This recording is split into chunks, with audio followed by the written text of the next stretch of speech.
शादी और तलाक जिंदगी का हिस्सा है। जिंदगी में उतार चढ़ाव आते रहते हैं। जज्बाती तौर पर कामयाब वही होते हैं जो असाबी तौर पर मजबूत हो, और हर कोई इतना मजबूत नहीं होता कि अपने साबिक शौहर को दूसरी शादी पर मुबारकबाद और नेक तमन्नाएं दे।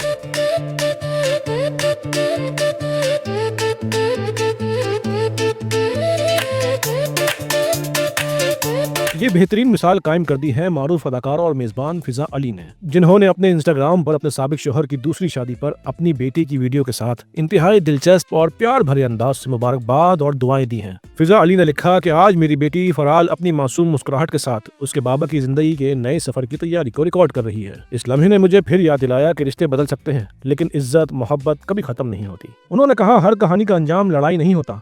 दिल से दुआ है फवाद फारूक की जिंदगी का ये सफर खुशी, समझदारी और सुकून से भरा हो। फिजा अली की पोस्ट में ख्यालात और समझदारी को सोशल मीडिया के साथ साथ फनकारों में भी पजीराई मिल रही है।